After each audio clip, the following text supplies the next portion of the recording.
You hear the word diet or lose weight, and you immediately are like, oh, and it feels like you're going to have to restrict. But I love food. How the hell do I lose this fat? Keep weird stuff out of your body. Let's talk about the bad stuff. Soda. A can of regular soda contains 7 to 9 teaspoons of cane sugar. Bottled water, plastic bottles, are shedding microplastics into the water. We're actually pouring plastic into our bodies.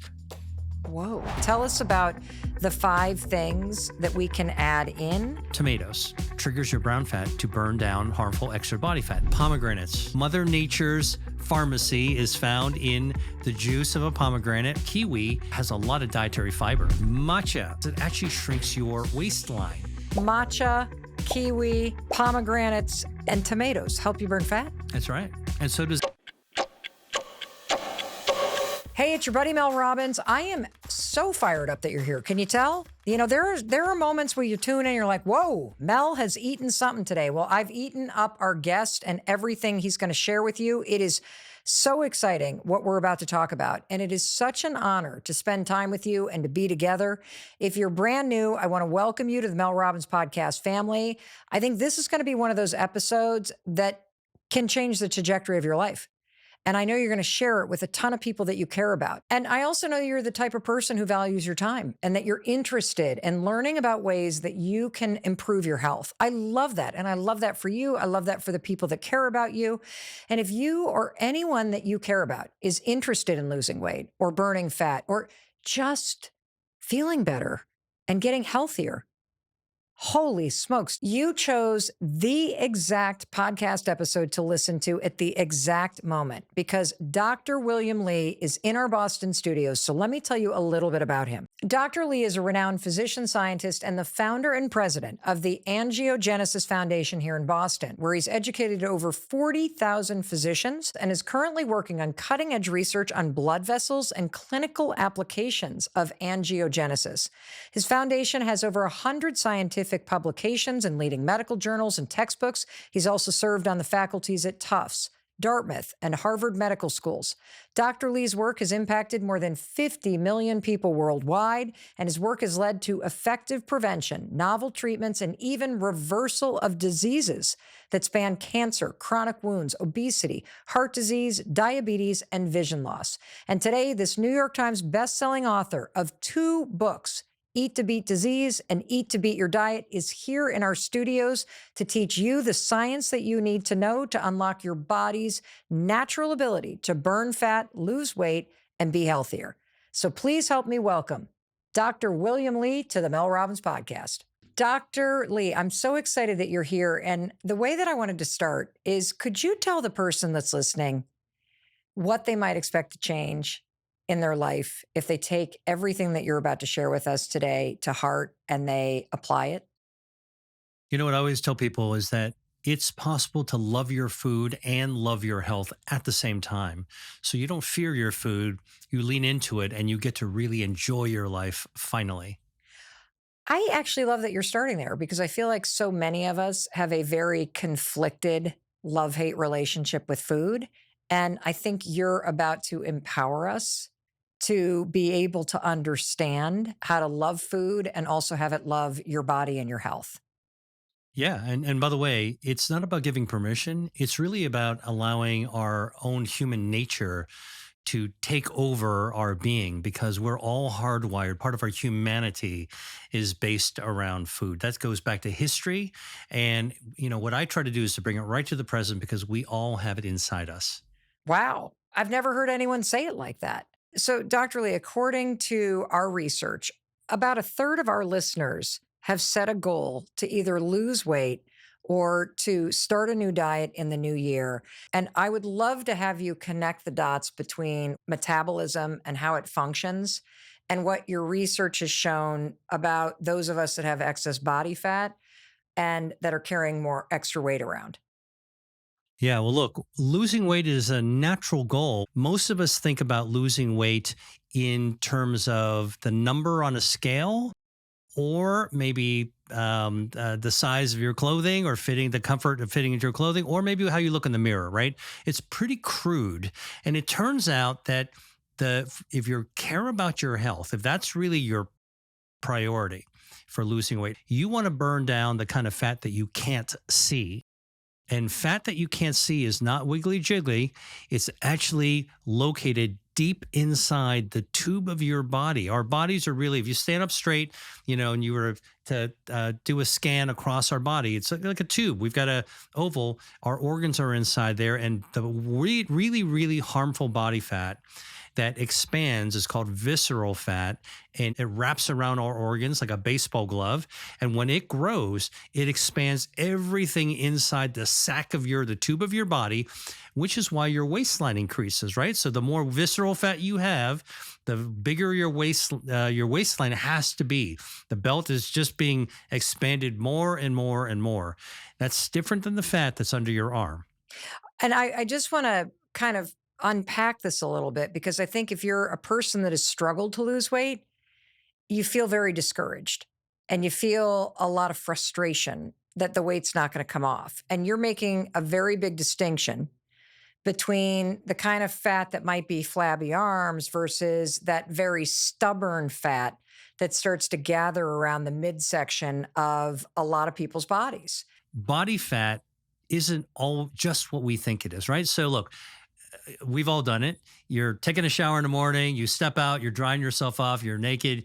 Out of the corner of the eye, you look in the mirror and you see a lump or a bump that you didn't like to see. Ugh, yes. And you're like, ugh. What's the next thing you do? You step on the scale, and if that number isn't the exact number you were hoping for, damn. That's not what I do. I put a towel on and hide from the mirror, and then I go eat a donut because I'm depressed. So I'm like making all the wrong choices. Well, but then you say like, man, I got to do something about this, right? Like yes. It's a realization. Yes. But the body fat you can see is not the part that's harmful to your overall health. What? Okay.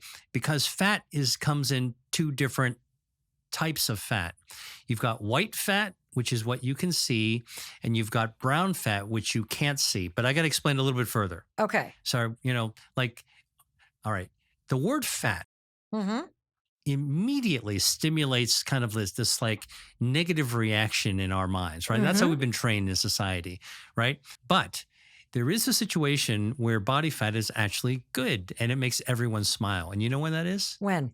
Babies. Yes, that's true. They're so cute. When you see a big fat baby, yes, pudgy, cute, you want to pinch its cheeks, all right, and big balloon-like arms and legs, everyone smiles, and that's how we know that fat can't be all bad, right? In fact, if you saw a baby that had chiseled cheeks and long, thin arms and thighs, like a runway model, yeah, I'd be like, somebody call child services. 911, yes. right? Okay, so the fact of the matter is that our body fat is really, really important. It's actually releases hormones. It's one of the endocrine organs. Our body fat's actually an organ in our body. Wait, your body fat is an organ? Body fat's an organ. It actually produces hormones, and these fat-produced hormones actually help our body absorb blood glucose. So the fuel tank actually produces the stuff that our body needs to run the engine,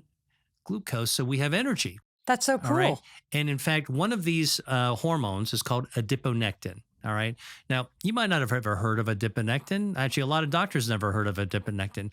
But what if I told you adiponectin works with insulin, and we know insulin basically helps your blood glucose, takes all that energy, and people talk about glucose spikes and high glucose and low glucose and insulin insensitivity. Look, insulin is the hormone that is made by your pancreas in order to be able to draw blood glucose into your muscles so you have energy, so you can run. If you've got problems with your insulin, that can lead to diabetes, right? Okay. But do you know that insulin can't do the job by itself very well? No. Okay. Insulin needs a partner. It's like two cops on a beat. Don't tell me it's fat. It is adiponectin is the hormone that insulin, which is made by fat, helps insulin do its job. Adiponectin is so important, by the way, Mel, that if I were to take a sample of your blood and send it to the lab and ask it to measure every hormone in your body, everyone, okay? Estrogen, thyroid hormone, you name it. Okay. I will tell you, your adiponectin will be 1,000 times higher in amount than any other hormone in your body. 1,000. tells you it's important. Fat made by body fat. So body fat actually is good. It actually helps us, not surprisingly, use our energy. Now, if you have too much fat, guess what happens? The fat gets really, really big. It gets really, really inflamed. And now the hormone engine doesn't work anymore. You're not producing the right amount of epinephrine. Now insulin's not going to work very well. Now you're going to have a metabolic problem. Okay. And this is why overeating, especially low quality food, is so damaging to your body. But because it's all hardwired into us, if we realize that we have the agency to be able to make those choices for better quality fuel, right? And don't eat too much and get a little more active. That makes me think of another question, Dr. Lee. Is there a way to lose weight and still enjoy food? I mean, how do you want us to think about this? Okay. So I like to think about it in a much simpler way. Okay. Metabolism is how your body gets energy and burns down energy, just like if you were a car. Okay. Human metabolism is really about just putting fuel in your body. Right. Once you're done eating, okay, it's kind of like you've stopped filling up your tank. Now you're driving back on the road about your way, you're burning fuel. And that's what we do when we finish eating. We're loading up in the fuel. When we're finished, now we're burning the fuel. And basically, that's how we live day in and day out. That's how we work. And the quality of fuel actually matters.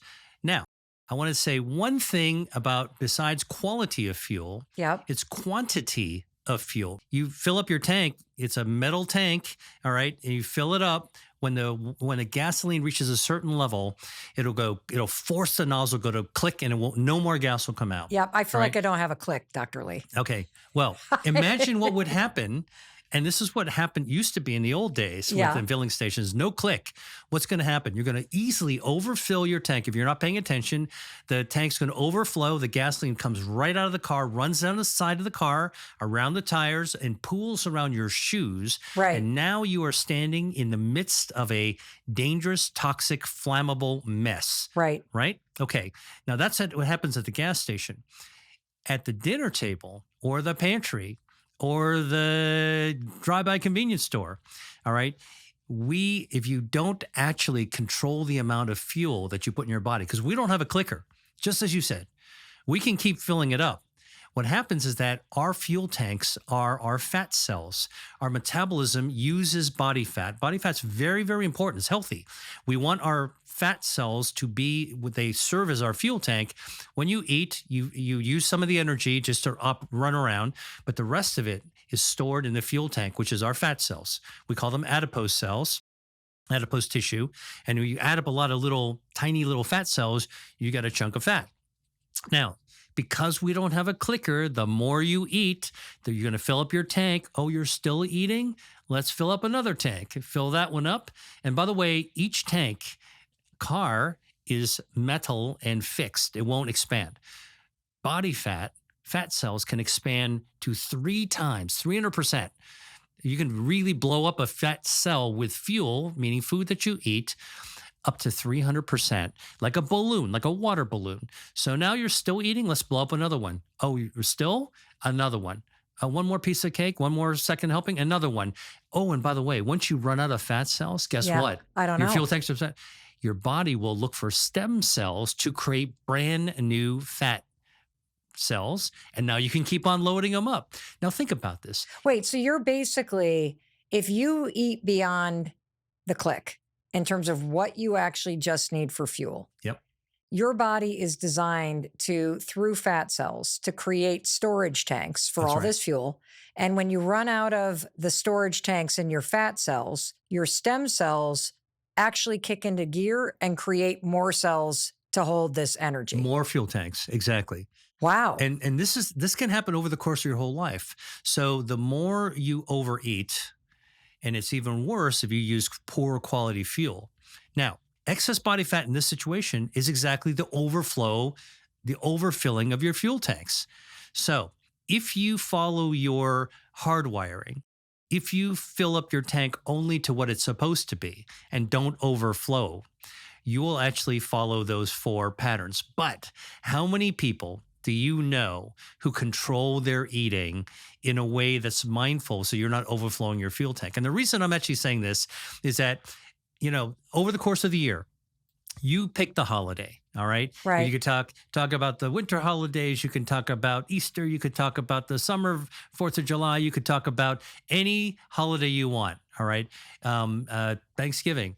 You're talking about the experience we've all had, which is sitting down with family and friends with a incredible food in front of you. And what you want to do is fill that plate up and eat it and then go back for seconds. Right. Okay. And how many of us have felt this? You Every go back, one of us. you have one more or two more forkfuls after that second plate, and you're like, wait a minute, I shouldn't have done that. You know that you've actually overfilled your tank, Absolutely. right? That's like not the click, that's the leak. You're sitting in this toxic, flammable mess. Yes. And in fact, by the way, that extra fuel will indeed leak out of your fat cells eventually. And when I use the word flammable, it is very inflaming. So in other words, when you overeat too many calories, you blow up your body fat, it'll eventually, like a water balloon, like it can't hold anymore. It starts to leak out. And now you've got fat that leaks out all throughout your body. You know the organ that actually picks up all that fat? No. It's the liver. So you've heard of non-alcoholic fatty liver disease. No, I hadn't. That is a condition where you overeat, the fat flows out of your fat cells because they can't hold anymore. Like you've strained the storage capacity to the limit. The fat leaks out into your cells, gets trapped in your liver, and your liver becomes replaced by liver cells become replaced by fat. It is it used to be alcohol and hepatitis that were the biggest causes of liver transplant. Yeah. Now livers are failing all around the country because of non-alcoholic fatty liver disease. So this is the silent epidemic. It's nasty because when your liver fails, that's your detox. People talk about going to detox, going to the spa for a cleanse, detoxing. Your liver does it every single day. So we need to do that. The good news is all of this, the extra body fat, the leakiness, the inflammation, the clogged up liver that's going to fail on you. It's all reversible if you make good choices. Even if you have a lifetime, decades of making bad choices, you can actually swim your way back to your baseline operating system. Okay, I want to offer up a visual for the person listening, and I want to see if this could be helpful. So as you were talking about the fact that we all have, that food is fuel, that we have a tank for fuel inside of us. And when we overeat or we just have too many calories or we're too sedentary and we're not intaking enough calories for the fuel that we need, but we're taking in more, it's like your body finds all these extra fuel tanks inside your body. And that's basically the purpose of fat cells, storing extra energy and fuel. So I all of a sudden got this visual of a pickup truck. And the pickup truck is barreling down the highway. And it's not just got a full tank of gas, but in the back bed of the pickup truck, there are all kinds of fuel cans just piled high.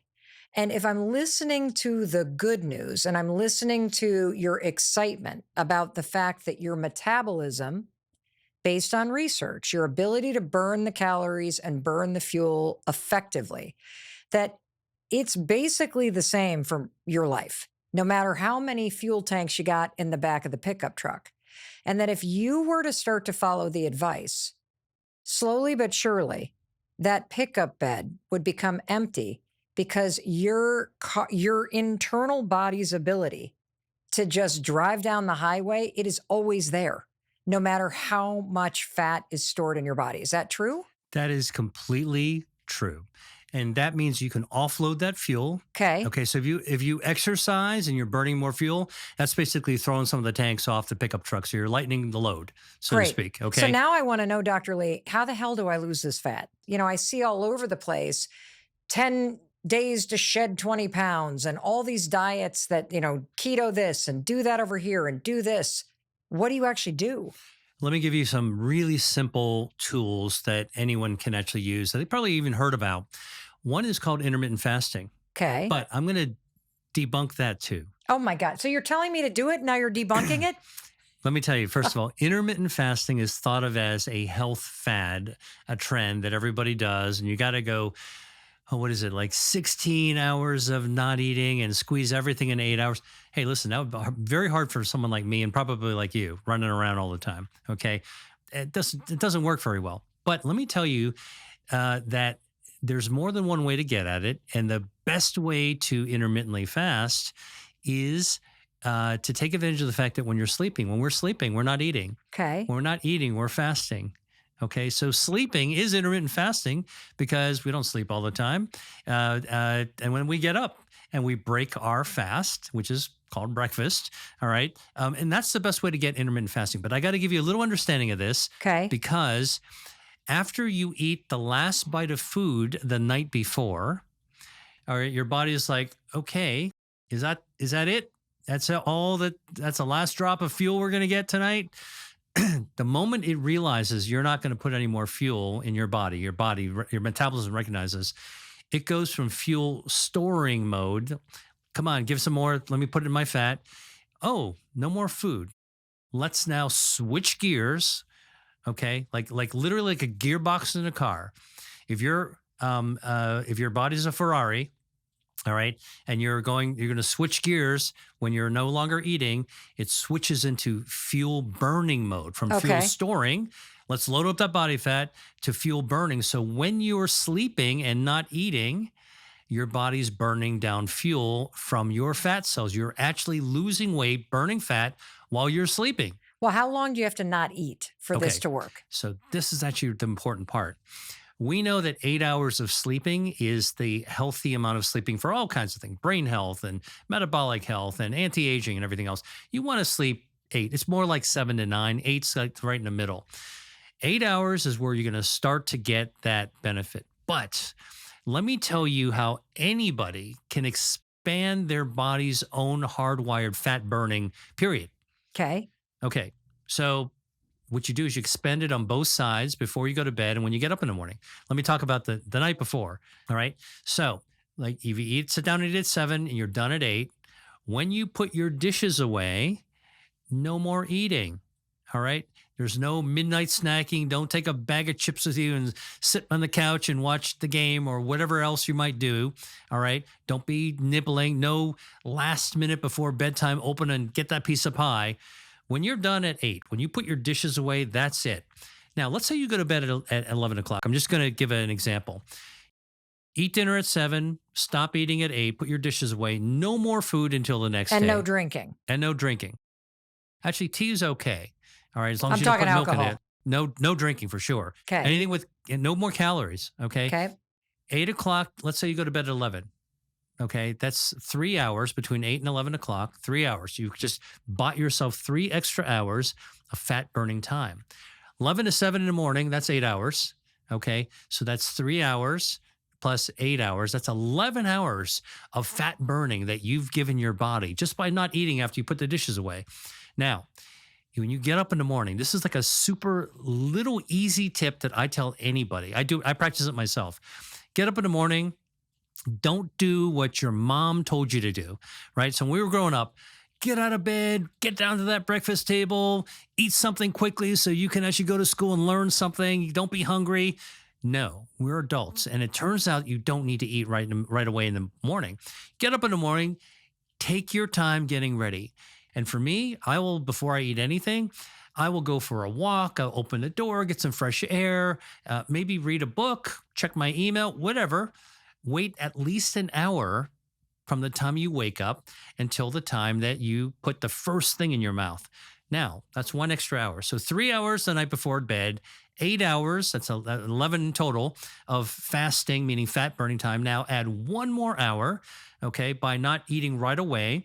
And you've got 11 plus 1 is 12 hours, 12 out of 24 hours, 50% of your day. You've had your body burning down harmful body fat, extra body fat. That's the simplest way to use intermittent fasting. 12 hours. Now, you might say, is 12 hours enough? Yeah, because 8 hours is enough. 12 hours is a little bit better. Clinical studies have shown that 12 hours of fasting, much in the way that I've told you, actually is plenty of time to actually lose weight over time. So are you saying that this is a tool that based on the research, anybody can use to eat in an 8-hour window from like noon to 8 p.m. Yep. and that will help you no matter what your health looks like, that will help you kick into fuel burning and fat burning mode without really having to even worry about the food yet You that don't you're have to eating? break into a sweat doing that because it's all very easy. I mean, plenty of people are already doing this. But the key thing, Mel, is that you want to make sure that when you finally do eat, whether it's breakfast or lunch, you don't overfill your tank. Well, how do you know when you're full? I know this is a kind of an odd question to ask, but I love food. Especially if I've got something in front of me that I really love, like a big juicy burger that, the kind you squeeze to try to get in your mouth and some of the juice is coming down. There is no way I need to eat that entire thing, especially if it's a smash burger with a couple patties. And so, yet how do you know when enough is enough and the click has happened? Right. So it's all hardwired inside us. And the problem why we miss the cues that our body sends us that we have actually filled up our tank is because we eat too fast. Oh, All right. So when you eat quickly, right, busy people tend to eat really quickly, distracted people tend to eat quickly. If you're just checking out social media, you're not paying attention and you're eating by yourself, you're just shoveling food in your mouth, you're paying attention to something else. That is a common mistake that we all make is that we're distracted and we're used to just shoveling all the abundant food that's placed in front of us. Okay, let me just tell you something that I learned before I went to medical school to okay. be a doctor. I did a gap year. And in my gap year, I went to Italy and Greece, the Mediterranean. And what I was interested in studying there was the connections between food, culture, and health in those places. Now, this was long before people were talking about the Mediterranean diet. I came from America. I landed in Italy. I was staying with a host family. Within a day or two, I began realizing, wow, the way that people eat in the Mediterranean is completely different than what I grew up and what I'm used to. We in America sit down and we're gobbling food. We're complaining about things we're eating with somebody else. We're kvetching about some problems going on. We're eating fast. There's way too much food in front of us, and or we're eating alone. Yeah. And you're eating alone. You're distracted by something else, and before long, you've cleaned the whole plate. All right, and you don't even realize what you've eaten. It might taste good, but you're not thinking about it. In the Mediterranean, in Italy specifically, and it's as clear as day for me. You'd sit down for food. You would never eat by yourself. You would always eat with a friend or a family member or a coworker. All right. You would take the time to order the food. And when the food comes, you're not kvetching or complaining about your boss or, the family or the weather or the sports team. You are sitting when the food arrives with full of gratitude and talking about the joy of the food. Man, this pasta was just like my mother made. Is this the right season for it? Yeah, you should see the mushrooms that we have. How do you make it? People would talk about their food. Okay. The food that was not just something that was shoved in front. You would engage with the food. And when you're eating the food, you would taste the food and talk about the food. And people would enjoy the actual part of eating. The enjoyment of the food, the mindfulness was completely different. And by the way, they never overserve you. All right. So do More you is have a rule more. for that? Like, would you use like a sandwich plate instead of a dinner plate You if know you're what? trying to? So here's what I always tell people: whatever your eye wants to actually put onto your plate, right? So think about this is the classic meal I always talk about, this Thanksgiving meal. Like you're all getting together, maybe you haven't eaten all day, and now it's all this great food that reminds you of all the happy times. You're gonna load your plate up, right? What I tell people, that's a mistake. Whatever your eyes tell you want to put in, only to take 2/3 of that plate. Okay, two Okay. thirds. Leave a third back Okay. and never go for seconds. All right. You will actually, and just eat those 2/3 and really enjoy the taste, savor the taste. If you're a foodie like me, you enjoy great tasting food. Mm-hmm. All right. Doesn't have to be fancy. It could be super simple. It could be comfort food. Eat it slowly to savor it. Okay. That savoring the food is something I notice is always done in the Mediterranean and also in Asia. And Two it of the slows you healthiest cuisines down. of the world. And it Slows slows you you down. down. Dr. Lee, you have a 4-week meal plan that you've designed based on almost 30 years of experience. Can you break down some of the key features for me and the person listening? Yeah. Okay. So wherever your starting point is, this is the key thing. You can always begin a healthier life and get over your own body fat. Like you can win that battle easily by doing a couple of things. I tell the first thing you do is to do an assessment. A food diary is what I call it. Okay. Don't try anything yet. Just do what you're going to do for a couple of weeks.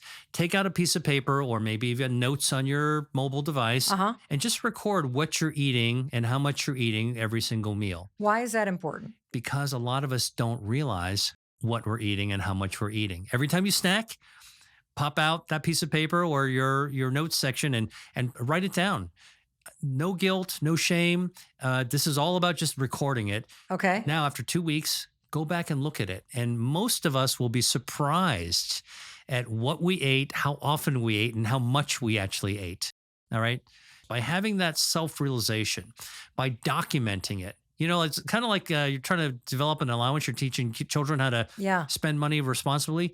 Write down what you spent and then add it up at the end of a couple of weeks. And then you'll know exactly what you did. And after recommending this to patients and researching this, what might the person who does this find or have a realization other than gotta eat a lot? Well, I would say first, the amount of food that they ate Okay. and how frequently they ate. Man, I had no idea that I ate that much and that often. All right.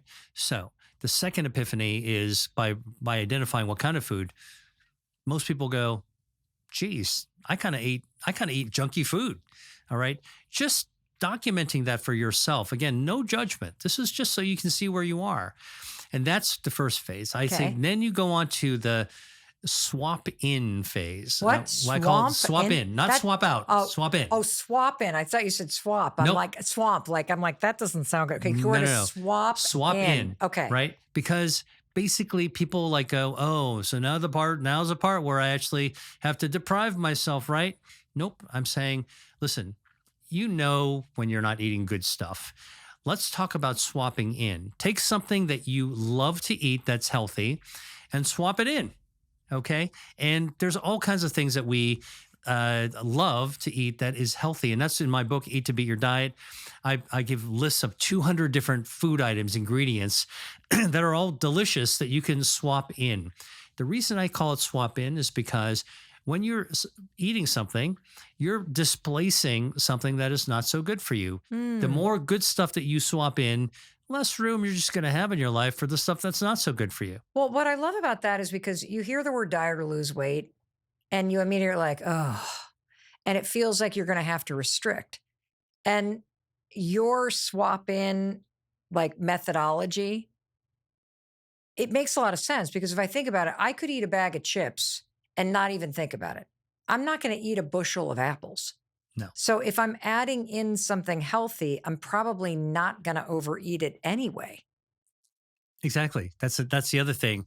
But you might also find, you'll be a little bit more mindful of. So do an assessment, step 1. Number 2, swap in. Okay. Number 3 is then do the intermittent fasting part that I told you.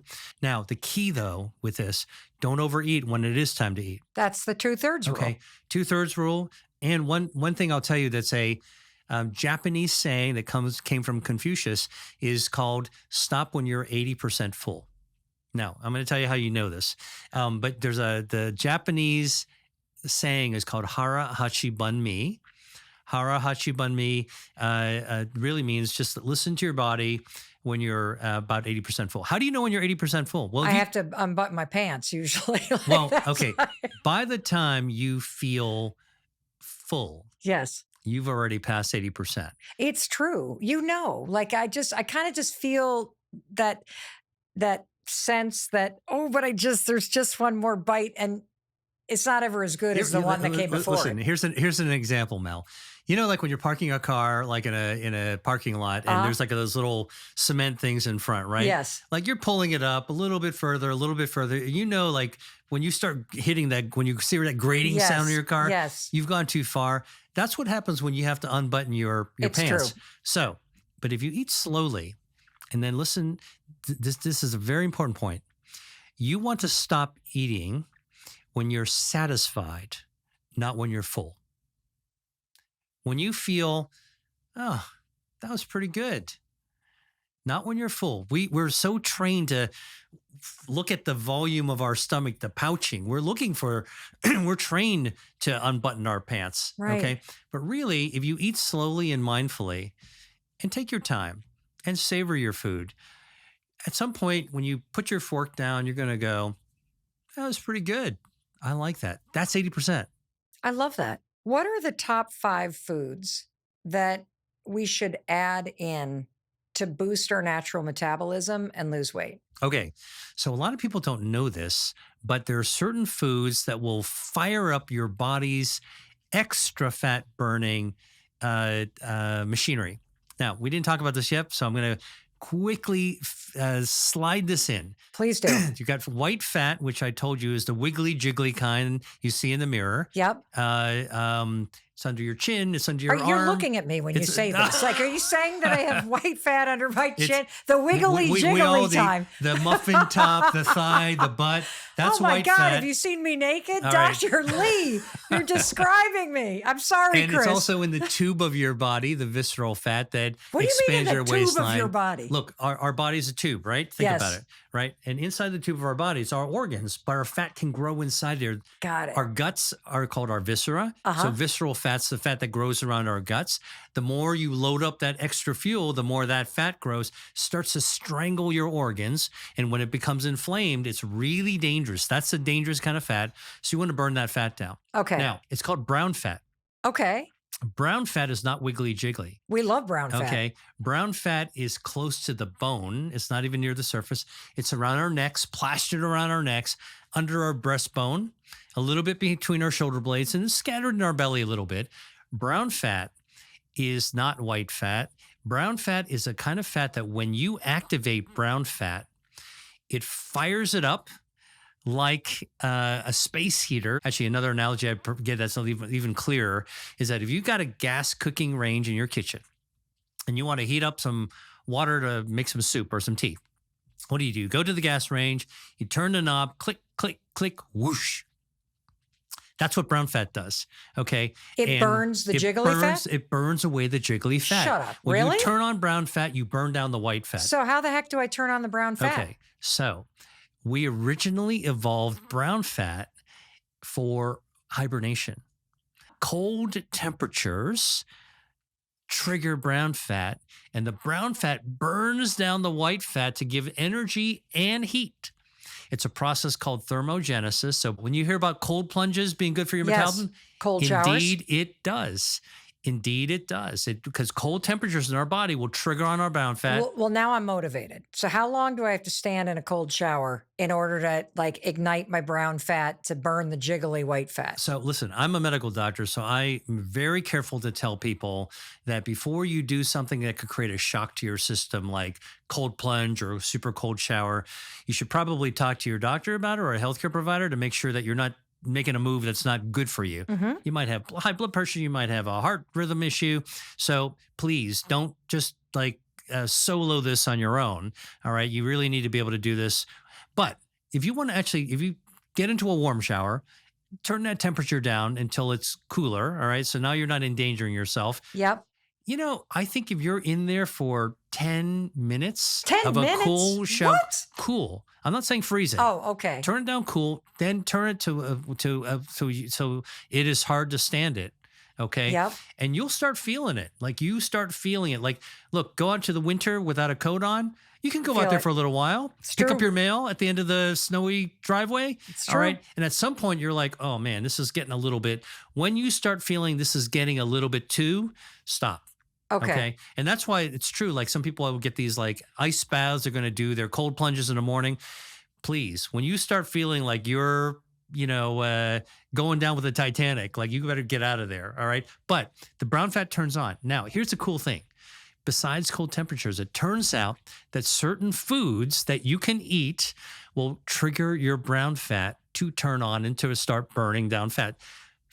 Eating foods can turn on your good fat to fight bad fat, to burn down excess fat and lose weight. All right, talk to me, Doc. So what are the top foods we need to eat to turn on the brown fat, to burn the jiggly fat so I can lose weight? You can find this in any grocery store, in the produce section, in the middle aisle. Let's go to the produce section. Take a look. Okay. All right? So apples. It turns out that apples have something called chlorogenic acid inside the flesh of the apple, right? And that chlorogenic acid turns on your brown fat. Wow. And it'll start to burn down your white fat. Okay. What else is in there? What about broccoli or kale or bok choy? I love bok choy. I like to cook. You cut off the bottoms, you wash the leaves, take a wok or a skillet, a little extra virgin olive oil, a little garlic, saute that up, a little oyster sauce, boom. That's a 2-minute meal. The sulforaphanes in your greens trigger your brown fat to burn down extra body fat. Now, obviously, how you cook makes a difference, right? I said olive oil. I didn't say butter, okay? Because if you actually use olive oil, guess what? Olive oil, which you find in the middle aisle, extra virgin olive oil, has bioactives, like people like me who study this. So I tell people, please don't try to memorize all these terms. Just trust the people like me who do the research. We know what they are. And extra virgin olive oil, you've got hydroxytyrosol and oleocanthal. These are two Mother Nature's natural brown fat triggering, metabolism activating, fat burning substances. You saute that with olive oil. Now you actually have the greens and the olive oil that will trigger your brown fat to turn it down. You must be really fun to go grocery shopping with. I could see you in the olive. Oh, look at the olive oil. You know what? By the way, if you check out my YouTube channel, I actually did a video where I went to markets all around the world, New York, and I went to one in France to show people what I'm looking at and why I'm looking at it when I'm actually shopping. But it's easy to do. The things that you think are going to be healthy for you tend to be healthy. And then sometimes there are things that you're not sure would be healthy that actually turns out to trigger brown fat, like a can of beans can actually do that as well. Well, let's talk about the 5 things that you recommend that everybody add, because the team went to the grocery store and we have here on the table some of the things that you mentioned. And so I would love for you to just kind of point out some of the stuff on this plate. Tell us about the 5 things that we can add in, or things that are really important to add in, and why. Okay. So let's just dive right in. One of my favorite all-time foods are tomatoes. Okay. And I think most people like tomatoes, not just in a garden salad, but think about your grandmother's tomato sauce, or you go out to Italy and you're eating some pasta or Italian restaurant. Who doesn't like some tomato sauce? Well, it turns out tomatoes contain a natural bioactive called lycopene. Lycopene is found in nature. It triggers your brown fat to burn down harmful extra body fat. And a study in Portugal showed this in a totally clear way. They took young, healthy women who were grad students, okay, normal body size, and they told them, just go eat and exercise the way you normally do. Don't do anything special for this research study. The only thing they did is they gave them 1 ripe tomato to eat an hour before lunch every single day. That's it, okay? And they measured their body composition. So they put them under a scanner to look at how much visceral fat. They measured their waistline. They measured their blood cholesterol and their blood sugars and all the parameters, inflammatory markers. And they found after a month of eating just 1 tomato a day, that this is the only thing, they were able to lose 1 pound with just 1 tomato 1 hour before lunch. What? That's the power of the lycopene in the tomato. You don't have to do extra exercise. You don't have to limit your calories just to eat the way you want. That just shows you how powerful a food actually is. Now, lycopene is what's doing this. If you want the lycopene to really fire up, now lycopene, pick a tomato off a vine and eat it like an apple. It's going to be good for you. It's going to do its thing. If you want the lycopene to be supercharged, I do. What you want to do is you want to heat it up, saute it, okay, 190 degrees Fahrenheit for 20 minutes, okay? We'll amp up the power of that lycopene by 250%. because the heat will change the chemistry of the lycopene into a form your body loves to absorb. So this is why Mediterranean food, whether you're talking about Spain, Greece, Italy, heating up, cooking up that tomato sauce, simmering it gently, right? Yeah. Okay. Oh, by the way, lycopene likes to dissolve in body fat. In fact, this has been studied at Tufts University. You actually feed some young people a tomato with lycopene or foods that contain lycopene. They are able to track where that lycopene goes. You know where it goes? No. It goes, they found it goes right to your butt, right to your thigh. It goes homes in. Dude, I'm having a tomato right after into this the body fat, conversation. where it triggers your brown fat to fight that fat. This is amazing. Okay. Well, you know what's so cool about this is you're using the research and the science, which you are clearly so passionate about, to truly teach us about the extraordinary power of your metabolism and how it's designed to work correctly. And if you feed it what it needs, the proper fuel, it like turns on for you. There are some other things that we have on the tray here. What else do these magical things do? Pomegranates. Okay. Pomegranates, you can have the pomegranate seeds on a salad. You could have pure pomegranate juice.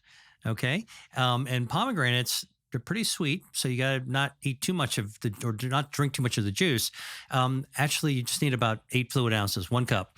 All right. Contains a natural substance called allagitannins. Again, don't worry about trying to spell check it out. It's a complicated word, allagitannins.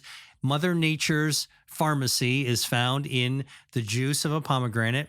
And what that does is it activates your gut to secrete mucus, healthy mucus. But how do you move stool? How do you get regular? You want to keep it all moving, right? So you need mucus. Mucus slip slides a thing all the way down your other end. Mucus, that healthy mucus will grow a healthy gut bacteria called Akkermansia muciniphila. Muciniphila means it loves mucus. Akkermansia, this is the name of a gut bacteria that everyone who's listening to this and watching this should pay attention to. Akkermansia, Akkermansia. Turns out Akkermansia is a guardian of our metabolism. Akkermansia activates our immune system, lowers inflammation, and this is smoking hot research, Mel. All right, I'm just telling you. I love how you talk about this. A piece of Akkermansia. So think about Akkermansia like, an armadillo. It's got kind of a hard shell on the outside, little pieces on it on the outside.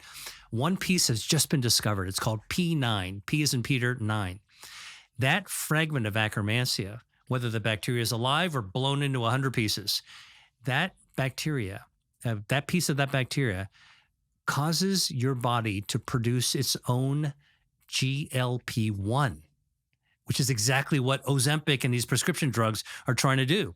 So pomegranates grow Akkermansia. Akkermansia will cause your body to create GLP-1. And what has GLP-1 done? Lowers your blood sugar, helps you lose body fat. Wow. Okay. That's actually these discoveries that are being made. Food is medicine, right? Like that's what I do. It's super cool. But if you're going to drink pomegranate juice, be very careful. Here's a practical tip. Go to the grocery store, look for pomegranate juice. I tell people, make sure it's pure pomegranate juice. Always, always, always check the ingredient label to make sure it's not really apple juice. It's got a little squirt of pomegranate in it and red food coloring. Don't do that. Get the real deal. Or just buy the pomegranate. You know why? Because when you have the whole pomegranate, you're going to get the dietary fiber from the seeds, and those seeds, that dietary fiber, feed your gut microbiome, making the Akkermansia even happier. That's incredible. Okay. That's incredible. What does a kiwi do? Because I see kiwi. Kiwi's amazing because, number one, kiwi's a great source of vitamin C. C is in Charlie. All right. What does that do? That lowers inflammation. Now, if you're carrying around extra body fat, you're inflamed. No doubt about it. So just having a kiwi, 1 kiwi a day gives you a big dose of vitamin C to lower that inflammation, and you will feel the difference. All right. You feel just less razzed up inside. Now, the other thing is kiwi has a lot of dietary fiber. And that dietary fiber can change your healthy gut bacteria. If it's not so healthy, it'll start to grow the healthy stuff in 24 hours. A kiwi a day, in the next day, you will start seeing those beneficial effects. What? Wait, the next day? 24 hours. So I eat one kiwi. One kiwi will And- begin. You'll start seeing you'll start feeling the beneficial effects. It'll take an unhealthy gut bacteria colony, start to make it a little healthier just in one day. After 4 days, you're going to get even more. All right. So this is why it's so important to think about this. A kiwi a day for breakfast is super easy. I love kiwi. It's really easy. Oh, by the way, the skin of the kiwi, amazing source of dietary fiber. But You eat that? Who would eat that? I don't know. I'll tell you Not how me. I wouldn't do it either, but you know how you do it? No. Make a smoothie. Oh. Okay. Eat the kiwi with a spoon. Toss the skin into a blender to make the smoothie. It'll disappear and you'll get a huge amount of dietary fiber. What a great tip. You should have a cooking show. I really think you should have a cooking show. Talk to me about matcha. Matcha. All right. Matcha is one of my favorite ways of having green tea. Now, we know green tea, it looks like you're drinking some green tea in front of you right now. You know, you have it in a tea bag, so the tea leaves are steeped in the hot water and the polyphenols, the catechins come dissolving out of that into the water, and you sip it and you get the good stuff, the catechins, which, by the way, turn on your brown fat to trigger down and burn harmful white fat. All right? Watch me drink my tea now. Yep. Have a sip. Go. Have a sip. All right. Now, but I got to tell you, matcha is a heck of a lot more powerful than tea in a bag, because matcha is the entire tea leaf ground into a powder. Now you get 100% of the polyphenols. There's nothing left inside a tea bag. The whole shebang is in there, and the dietary fiber, good for your gut microbiome. So if you want a dose of the polyphenols from tea, drink matcha. You get the fiber, you get 100% of the polyphenols.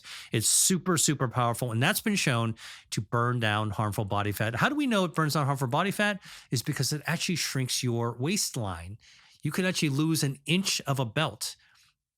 Drinking matcha. By drinking matcha. That's been studied by researchers in Japan in clinical research. All the foods we're talking about. Now, I need to clarify, though, because matcha tastes like dirty grass at times. So if I want to add in a little sugar or a little something, am I killing all the benefit? I would not. Listen, if you are struggling with the taste of matcha, which is, the reason it tastes like grass is because it's the whole damn leaf in there. Okay. Yes. Here's what you do. Make a smoothie or a shake with it and just pour it in there and it'll disappear right in the background. All right. Dr. Lee, you're a genius. It's the simplest way. Okay. Now, so matcha is really good. All right.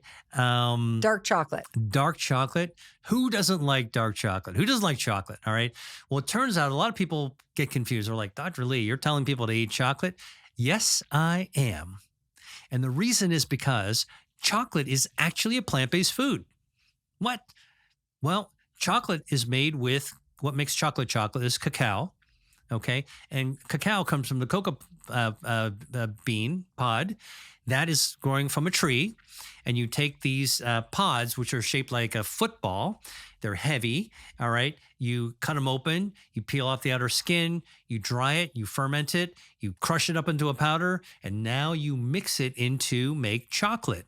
So chocolate's a confection, but it's made with a plant-based food. What's in that seed pod? Polyphenols, up the yin yang. One of them is called proanthocyanidin. Let me just tell you, the more cacao you have in your chocolate, the higher percent cacao, right? You've heard about this, 60%, 70%, 80%, 90%, 100%, right? So the higher the percent, and what you want to look for is 80% or higher. You're getting a ton of these polyphenols in your chocolate, all right? And those polyphenols trigger brown fat to fire off and burn down your harmful white fat. All right. Dark chocolate does that.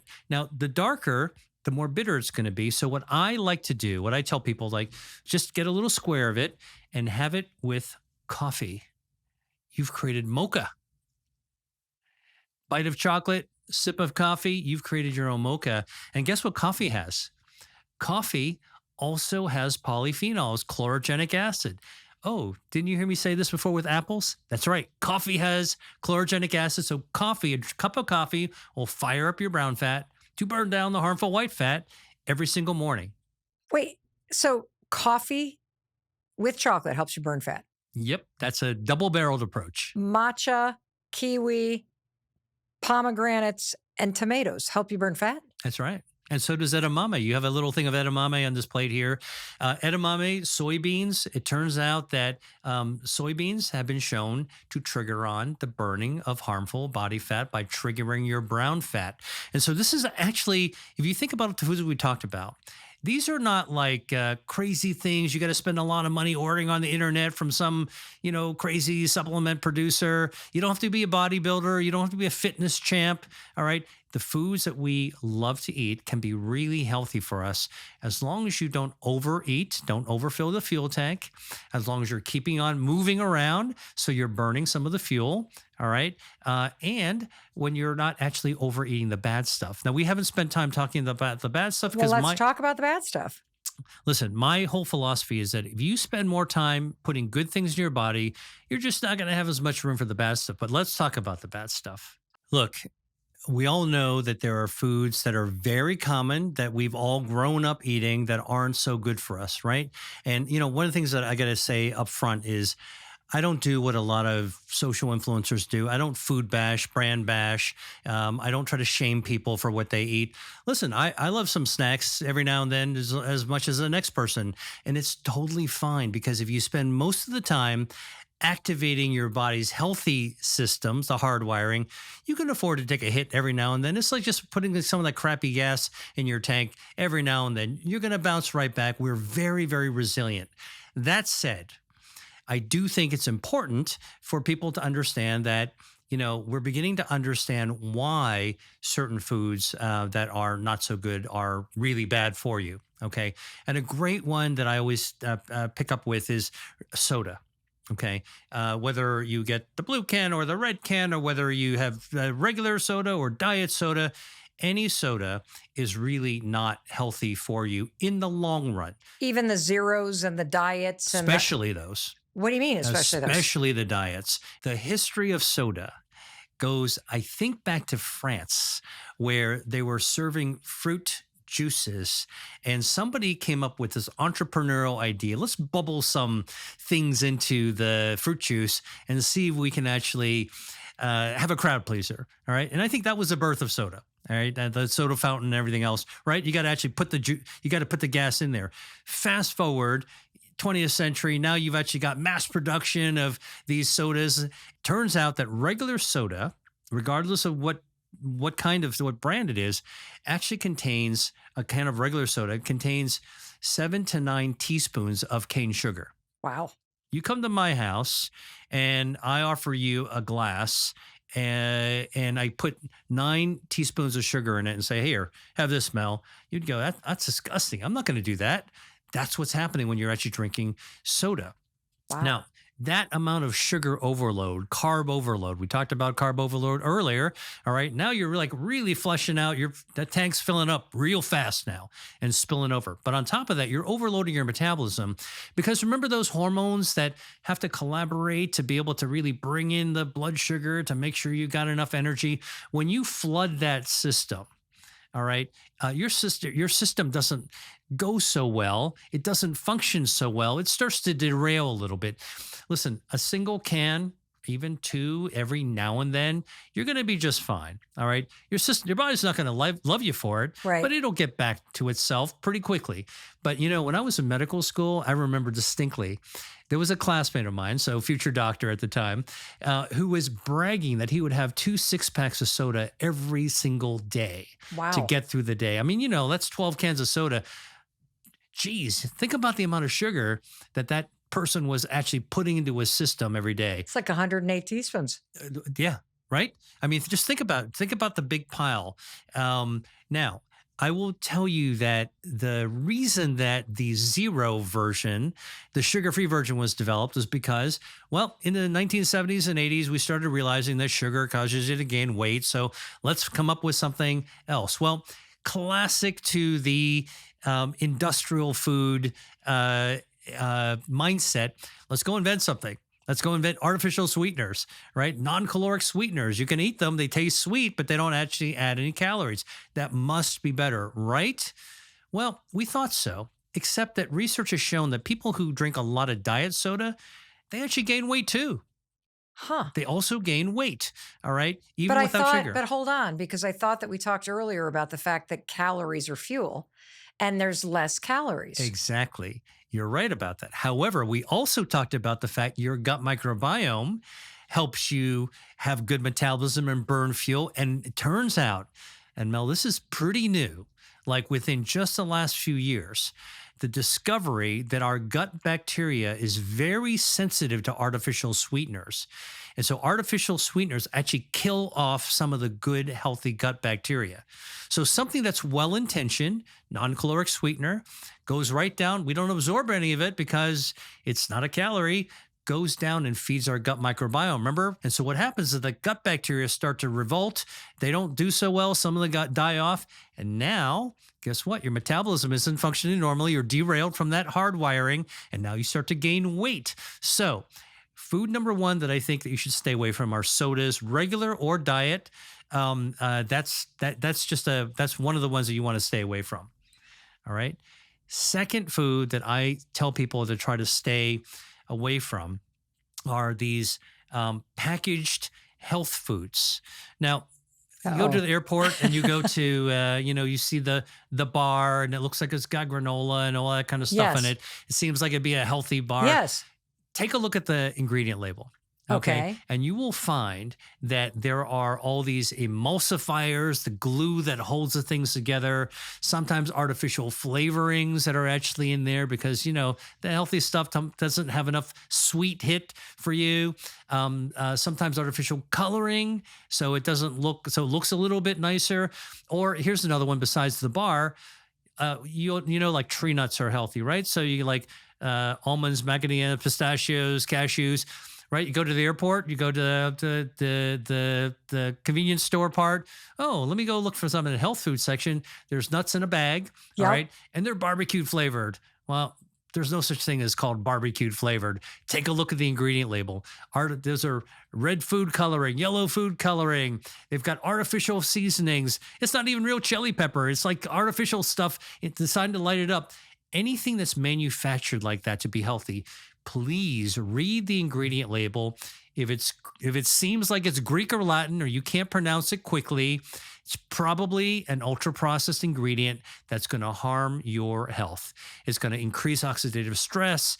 It's going to stress out your body. It's going to cause inflammation, maybe damage your gut microbiome. So again, I think stay away from that ultra-processed stuff that's got, if it looks like it might be nuclear colored, all right, that's probably not good nuclear for your gut. Nuclear for your gut. Don't nuke your gut. Don't nuke your gut. What else should we avoid? All right. Another thing that you want to actually be really, really mindful of are processed meats. Now, look, we all grew up with processed meats. I can remember, one of my earliest memories is like going to school with a paper bag with a sandwich my mom made with processed meats. You go to the deli. Do you know what, by the way, why they call them a delicatessen or a deli? No. It's short for delicious. And it was actually coming from the people that were trying to figure out how to actually sell leftover meat products in a way that would be delicious. So a lot of these salamis, bolognas, all the stuff that you would actually see in a deli are all put together from little scraps of meat that come as byproducts of the food industry. First, I'm going to come back to that, but first let's talk about why it's not so good for you. That's disgusting. That's what you're getting when you get sliced meat? That's right. No. Yeah. Really? Yeah. Do you think that a turkey comes in a square? Well, it kind of looks like a breast. I don't know. I see organic on the package because as you're saying processed meat, you're talking about like sliced meats. Yeah. I'm talking about the kind that, like at the deli, they move them back and forth. They what's slice wrong these with things. that? Well, it turns out that the World Health Organization has identified that these processed meats, all right, and we're not talking about like freshly butchered, prepared at home or at a restaurant, but these processed meats contain all kinds of chemicals to be able to actually get them to where they are. And they have been classified as a class 1 carcinogen by the World Health Organization. All right, we're talking about bologna, salami, pepperoni. And by the way, I remember I had a patient once who was a former USDA inspector. Okay, and he was retired by then. And I would love to talk to my patients about their jobs, like things that I didn't know, like the lobster guy would, well, what happens in a lobster boat? Well, this guy, USDA inspector, I would say, tell me, spare no details. Tell me everything about the inspection, meat inspection. He's like, well, let me just tell you, I had to change my boots, my rubber boots, every 4 months because the stuff on the floor, the liquid from the places that made processed meats would dissolve my boots. Oh my And God. so that made me that kind of cued me in that there's probably stuff in the meats that are not so good for you. And it's not just the nitrates. I mean, it's like the synthetic nitrates that they put in there, other preserves and coloring. But Class 1 carcinogen, abundant evidence that it likely to increase the risk for cancer, especially colon cancer. Not surprisingly, right? You're eating a lot of this stuff and it goes down to your gut. But I learned something recently that, when you go to the deli, and let's say you're ordering bologna or salami, right? It's a meat in a cylinder, and animals don't come in cylinders like that. But again, this is the meat scraps. And I learned about this, by the way, from a podcast called Science Versus. It's a really good podcast. And what I found out, because I'm learning about this, is that it's originally the meat scraps are all put together. And then the U.S. military invented a meat glue that would take scraps that you could pulverize and stick in that, like the particle board that we actually have for wood. Like, you go to the big box stores. These deli meats are basically the particles are meat particles that are glued together and then molded into a cylinder. Well, it's true. It does come in a tube wrapped in plastic. Exactly. I just assumed that was a part of an animal's body. Totally not. Wow. All right. So if I buy though sliced meats and it says organic, still, I would just say, okay, look, you're killing me, Dr. Listen, I'm by the way, I'm a reasonableist. So if your favorite thing is a bologna sandwich, knock yourself out, enjoy it, but just take the time to really savor it and don't do it very often. Got all it. right. You know that it's not good. Listen, not to speed on the highway, but we all do it every now and then, but don't speed all the time because that's what's going to lead to a car crash. So I'm not endorsing people to go out to eat deli meat. What I'm saying is that just like the soda, just like, the nuclear snack foods, processed meat ain't good for you. All right. It tastes good. We grew up with it, but it's not good for you. What else should we avoid? All right. I'm going to tell you something you're going to be surprised by. And this is new research, and that's bottled water. Why do we avoid bottled water? The water isn't the problem. It's the bottle. And we're beginning to realize that these bottled waters, I mean, come on, like I used to carry around bottled water all the time with me. All right. You're supposed to stay hydrated, right? Right. Okay. Any vacation you go to, you're getting a bottle of water in your hotel room. Turns out that now we realize that the bottled water, the bottles of plastic bottles are shedding microplastics into the water. So while we don't taste it, we're actually pouring plastic into our bodies. All right, little tiny particles, plastic particles. And you know how much plastic we are ingesting on average every week? No. A credit card's worth of plastic. Really? Every week we're ingesting it. Now, listen, we've known this for some years, but and I used to be asked this all the time, what's the consequence of the plastic? And I used to, just only a few years ago say, we don't really know. It seems like it's probably okay. Our body must get rid of it somehow. Now we know just in the last 24 months. So this is new. All right. I'm telling you a bunch of new stuff that microplastics are detectable in the human body and they're associated with badness. Let me tell you, there was a study that came out of Italy with neurologists and cardiologists that looked at people with clogged blood vessels, cardiovascular disease in the large vessels that feed their brain, and they were narrowed down. And what they found is that when they took out the clog, right? So it's kind of like calling a plumber in to clean the drain. When they cleaned the drain and removed the plaque, the clogging of the blood vessels, they found that they could detect plastic embedded in the narrowing of blood vessels that would be feeding the brain. More importantly, they found a correlation. The people who had plastics embedded in their blood vessels had a four times increase in having a fatal heart attack or stroke. Whoa. Okay. That's serious stuff. Subsequently, we've actually discovered you can actually find plastic in the brain. In fact, you can take a kitchen scale and measure two human brains, and you know which one's got more plastic in it. It's heavier. You can measure it. Like, like you're measuring flour for making cookies or whatever. You can actually measure the amount of plastic in the human brain. And we found plastic in the blood circulation. We never looked at it before, but in a vial blood in a doctor's office, if you looked for it, you can actually find plastic circulating in it. And we've actually found plastic in human testicles. We found it in human semen. Don't ask me how it gets down there. And it's also found by urologists who are actually doing surgery. They've actually found it in the flesh of the penis, embedded in there, probably from years and years and years of being exposed to plastic. Now, is that like I don't mean to, like, it sounds terrifying, but what should you be drinking your water out of? Glass? So number one, let me just give you some real practical stuff. All right. Water, if you want water, drink, put it in a glass container. Okay. Not a plastic container. And for those of you who are bringing your water bottles to the gym, get a metal one or get one that's lined with glass on the inside. Take the plastic ones, toss them out immediately. And when you go back to the kitchen, go root around your drawers and your cabinets, and anything that you might have once used to store leftovers, the plastic stuff, plastic containers, the plastic top, out it goes. All right. Replace it with ceramic or glass. Okay. Cups in your cupboard. You've got, the ceramic mugs. You've got the glasses for, your guests. You might some plastic ones that are out there. You got it at a ball game or whatever.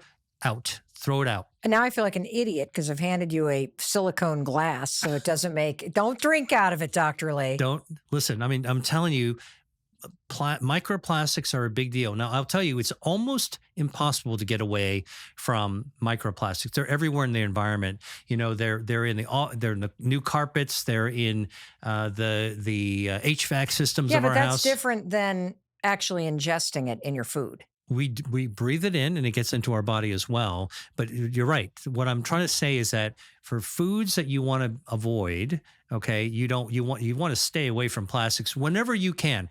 That means don't microwave something with a plastic top or with a saran wrap on top. That means don't buy food that's pre-packed in plastic. Those kinds of quick eat meals that you could actually have. All right. It's got a big plastic thing that you nuke in the microwave and you put a fork to let the steam out. Mm-hmm. All that stuff is just coating it with plastic. And obviously impacting our metabolism. And we believe that those, by the way, there's people have been talking about this for years, like maybe these microplastics are endocrine disruptors. And that's why we're actually having problems with our hormones. I don't know. I haven't seen enough data on that. I mean, listen, I'm a scientist. So here's the thing about scientists, like a real scientist. And I know you've talked to a bunch of them. A real scientist will tell you what they know, but they'll also tell you when they don't know something. And I don't know enough information about hormone disruptors and microplastics, but I do know, because I'm a vascular guy, I study blood vessels. I do know that the little particle bits that are stuck in your blood vessels are linked to real serious health outcomes and badness. And so for me, one of the things besides processed meats and, nuclear foods and, and sodas, I would say stay away from water in a bottle or water in a container that's plastic, because you have a choice. You can get one out of glass. You have very strong opinions about what we do on airplanes. On an airplane? Yes, what not to drink or eat. Well, listen, to do my research and to work with my colleagues, I do travel quite a bit. So I know a lot, as I'm sure you do, about sitting on a plane. And one of the things about planes that's kind of crazy is that, we're instinctively served beverages and foods. And, if you're like me, I'm working on my laptop and somebody comes by and hands me something, my instinct is to take it, right? I mean, and it's free. I kind of think, well, nah, you paid for it, but it seems like it's something that I should eat. Well, there's a couple of things that I don't do. I don't drink coffee or tea on an airplane. And the reason I don't is because a lot of people don't know this, but the water from your coffee or tea comes from a tank in the airplane, right? And they don't clean that tank but once or twice a year. Ew. And so you know what happens when you actually have a container you don't clean very often. It's pretty disgusting. And I don't even want to go into the chassis of an airplane to take a look at the rusty old tank with all the crud that's in the bottom that they are actually using and pouring out. Now, listen, the place where the flight attendants are actually making the coffee looks pretty clean. The coffee looks okay. I can't taste anything, but I'm somebody that I know enough that I care about what I put into my body. And I would rather get a glass container of water or coffee, or better yet, bring your own thermos, metal thermos or glass thermos. Fill up your own coffee. All right. Obviously after security, and bring it on. And now you know that you actually have something reliable that doesn't have weird stuff. And listen, a rule of thumb for anybody listening to this, keep weird stuff out of your body. Any chemicals, anything you can't pronounce, anything you have no idea why it's there. Now that I told you about meat glue, it's stuff that you just kind of don't really want. Even if we grew up with it, listen, there's so many things that, we're getting smarter about things that are good for us, but we're also getting a little smarter about things that are not good for us. Well, Dr. Lee, I think one of the things that's really confusing is that there's just so much information. Where I want to go next is, since there's a lot of people around the world that may live in a place where it's really hard to find local produce or they can't grow it themselves, what is the optimal place where you should be grocery shopping? And is there a difference between farmer's market and going to your local market or grocery store? Yeah, that's a big question. I would I'm a pragmatic person, practical person. So I say, if you're going to buy food, buy the best quality food you can within the most convenient place that you can as well. Like whatever you're able to get access to. Again, I try to be very careful not to make people feel bad that they can't go shop at a fancy organic farmer's market. A lot of people can't. So let's say you can't. You're listening to this, you can't. How do you, Dr. Lee, go into a grocery store? Like, what have you discovered based on your research? Yeah. If you're going into a grocery store, how do you shop? Okay. So when I go to the grocery store, I go to the produce section first. It's usually in front of the store. And I'm looking at the stuff that they put closer to the entrance, which happens to be, if you read this little signs that they put near the foods, if it's grown locally, like local apples or local strawberries, whatever, it's seasonal. That's the seasonal stuff that hasn't taken an airplane ride from South America, been sitting in the back for, in a box for, a couple of days. That's the stuff that's a little fresher coming in. And local, when food doesn't have to travel, it's going to be fresh. I mean, think about when you get on a plane, you fly someplace far away, you're not fresh that same day. You got to take a shower, get a good night's sleep. Same thing with the food. So local, you're fresher. So I look for that. And even in a regular grocery store, usually the stuff they put closer to you, if you read the signs, is going to be closer. But that doesn't mean that the other foods that they have aren't so good for you. A lot of greens are grown in places where you can get produce grown and farmed and picked all year round. That's fine. I go to the middle aisle, by the way, and you're supposed to stay out of the middle aisle. That's also a myth. I will tell you, the middle aisle has some really, really amazing healthy foods. Like what? Okay. You got to actually put your filter on so you're not looking at the chips and the candy and all the ultra processed stuff snacks you might get there. But you think about it. You get extra virgin olive oil is there. Lentils and legumes are there. Cans of beans are on there. One of my favorite beans are actually simple can of white navy beans. All right. I love them. I don't know why. When I was a kid, I must have had a nice soup or stew with them. But are they going to help me burn fat? They are. How? So studies have been done by the University of Toronto looking at people that have metabolic syndrome. So they already had a little too much body fat. And it turns out that by giving people the equivalent of 1 can of beans to eat 5 times a week, so not every day, 5 times a week, they could actually shrink the waistline of people by shrinking body fat in the tube of the body, visceral fat, by an inch over the course of a month. Now, how does that work? Well, it turns out that there's fiber, dietary fiber in beans. And now, how you cook them matters, obviously. How you serve it matters. And, use a traditional recipe, and you get like bean stew with rosemary and olive oil and chopped shallots or onions in there. I mean, it's going to taste really good. All right. Trust me on this because I can make that myself. And what it does is that dietary fiber feeds your gut microbiome, your healthy gut bacteria. Thank you for doing it. And they release substances that help to streamline your metabolism so you use your energy more efficiently.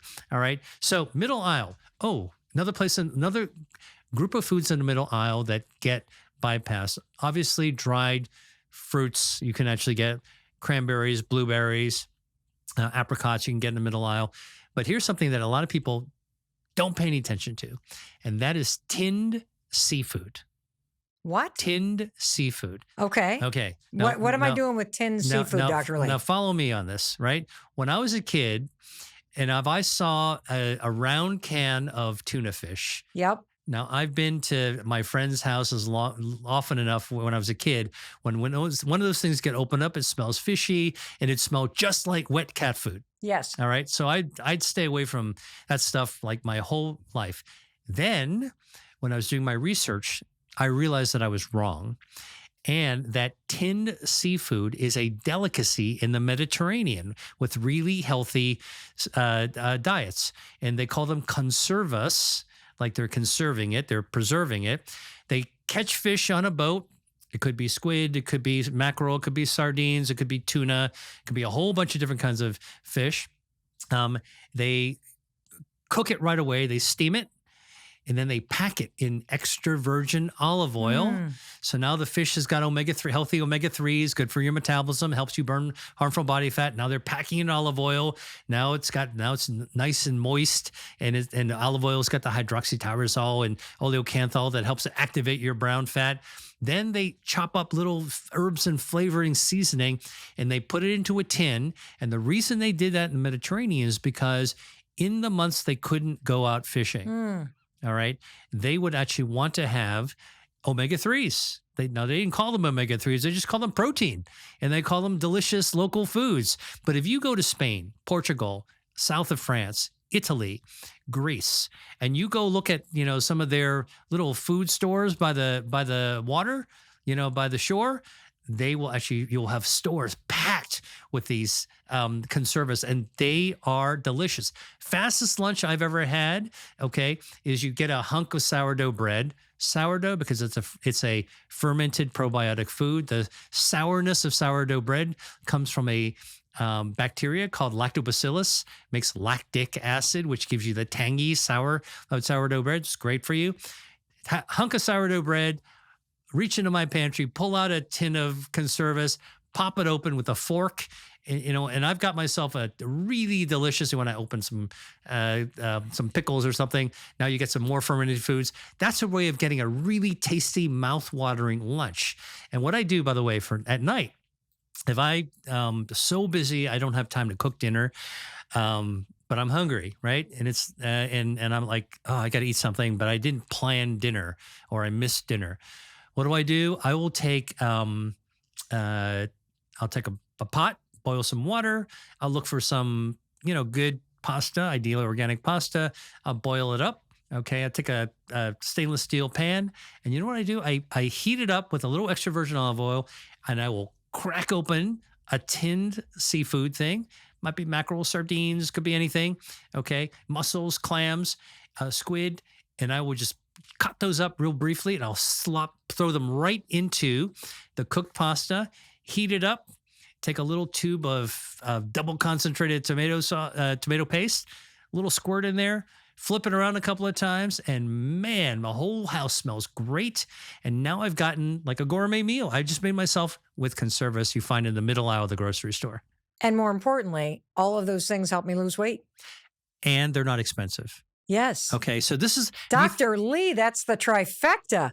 That's right. So again, middle aisle, it's got lots of good stuff. You got to filter out all the bad stuff, but go for the good stuff that you can actually find. That to me is really the important thing. Is that my message is that you should really try to align the foods that you love to eat, that research has discovered can help you burn body fat, improve your metabolism, help you stay healthier, get to that next level of health, and eat reasonable amounts of it. Prepare it with the other ingredients that are actually going to light up your health, and just enjoy. I love that. Dr. Lee, you have been so generous and so passionate, and I feel unbelievably empowered by everything that you've shared with us. And I know that the person that's listening is like, okay, what do I do? What do I do? There's a lot. What do I do? So for the person listening who wants to lose weight, who would like to really focus on simple steps to take to unlocking the power of your metabolism and losing some weight this year and just generally being healthier, what are the top 3 things that you would recommend the person listening do immediately starting today in order to achieve those goals using your research? It's going to be a lot easier than you think. Great. First thing is for your beverages, don't drink anything except for coffee, tea, or water. Okay. Now, I drink coffee all day long. Don't put dairy milk in it. You can use nut milk. Okay, is fine. Dairy contains saturated fats, but more importantly, those saturated fats bind to the good bioactives in coffee and tea, and then you don't actually absorb them. They just kind of like get flushed down your system. So for beverages, all right, eliminate all the beverages for water, coffee, and tea. All right. So that's one thing that you can do immediately. The second thing that I would actually say is cut down or cut out on ultra processed foods. Now, ultra processed foods, basically foods made by a factory containing, 20 or more ingredients, most of which you can't pronounce and you don't know why they're in there. It's, that old saying that your grandmother wouldn't recognize them as food. All right. And they don't look like the original food that they were. It sounds like it's not punitive. It's just that if it comes in a box or a can, and it's got to read the ingredient label. If it seems like it's like not the kind of food that you'd recognize, you couldn't make it yourself. You can't make animal crackers yourself at home. Most people can't. That's an ultra processed food. Cut down or cut out those. All right. And instead swap them in with what I would say plant-based foods. I'm not telling you to be a vegan. I'm saying just start adding some things that are more in the veggie side of things. And it doesn't have to be even green. Green's good. Definitely eat green, but it could be colorful. Red, eat the rainbow, as they say. That's good. That's a swap in that is actually in with the good stuff, and then cut down or cut out the other stuff. That's the second thing. And the third thing I would actually say is don't eat too much. All right, eat slowly so you can actually pay attention to your body's signals. Eat what you eat what tastes good to you, like your preferences, but don't eat too fast. Let your body signal to you when you're satisfied, but before you're full. I'm good. We've had that, right? I mean, you're eating with friends and they want you to keep on eating, and you're like, no, I'm good. I'm good. That's what you want to aim for. Not that I'm full. I'm good. Thanks. I'm good. Aim for that. All right. Because that actually limiting the volume that you eat is going to be a big start for helping your own hardwiring start to burn down that extra body fat, along with the plant-based foods, along with the coffee and the tea. And by the way, even water, cold water can actually help you burn down body fat by increasing your metabolism. You know why? Because cold water in the core of your stomach, the core temperature, guess what? Triggers your brown fat. Oh, it's cold. That must be hibernating. Let's go ahead and fire up that brown fat. So you'll start to burn down some extra body fat just by drinking cold water. So those are good food related things. And then I would say, and this is the topic for a whole other conversation, is like get in motion. I'm not telling you don't have to hire a trainer. You don't have to, go to an expensive gym. You don't have to buy workout equipment for your, basement when you've got other things to do with your money. But stay in motion. Go for a walk. You got a bike? Go for a ride. You got a friend? Go out and gossip with your friend and go for a walk outdoors. That's the thing you want to do. Those things burn down energy. They take energy. They consume your fuel. Food by alone is very, very helpful. Food plus movement, exercise, really good. That's sort of like those are two things, a double-barreled approach that anybody can do very, very easily. How can following your advice about the food to add into your diet this year improve the quality of your life? Listen, if you felt that some of the foods I was talking about made your mouth water, then you know that following this kind of advice is going to make you appreciate your food. So, okay, and by the way, when you appreciate your food, your quality of life automatically increases, right? So this is what I always tell people, like, oh man, I don't know if I could eat healthy food. And what I tell people is go to your local Mediterranean or Asian restaurant and just get the menu. Come back home with a magic marker. Probably don't steal the menu. Ask if you could borrow one at home and just circle the foods that you actually like. And then I will tell you, it's very easy to find the ingredients in those foods that light up your metabolism, that can help you burn down body fat. And don't eat too much of it. Just savor it. Dr. Lee, what are your parting words? The same words I started with. Love your food to love your health. That's my big belief. Like, I think that everyone can have joyful eating if you follow your preferences and just be mindful that you should just really enjoy and savor the healthy food that you already love. I'm going to tell you what I love. I love you. Dr. Lee, I know the audience is just going to go crazy over everything you just taught us. And so I absolutely have to have you come back and talk about metabolism. And if you love spending time with Dr. Lee, I'm going to tell you something. I want you to send your questions in. Just go to melrobbins.com or put them in the comments below. But melrobbins.com is the best place to put them because I know that you are going to want more from him. So Dr. Lee, we are going to have you back. I'll make sure that we bring the audience questions, but I just cannot thank you enough for spending some time with us here in our Boston studios and really, truly empowering us with everything that you just shared. Thanks for having me. Dr. Lee, thank you, thank you, thank you.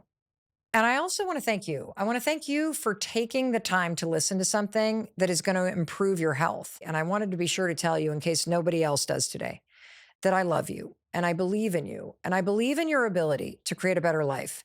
And there is zero doubt in my mind that if you take everything to heart that Dr. Lee shared with both you and me and you try it, you're not only going to feel better, you're going to get healthier. And that is going to help you live a better life. Alrighty, I'll be waiting for you in the very next episode. And I want to thank you for being here and listening and watching all the way to the end here on YouTube. And didn't you just love him? I loved him so much. And you know what else I would love? I would love it if you would hit subscribe because it really supports me. And I know you're the kind of person that loves supporting the people that support you. And it tells us that you love these videos. And if you want another one, I'll be waiting for you in this one as soon as you hit play.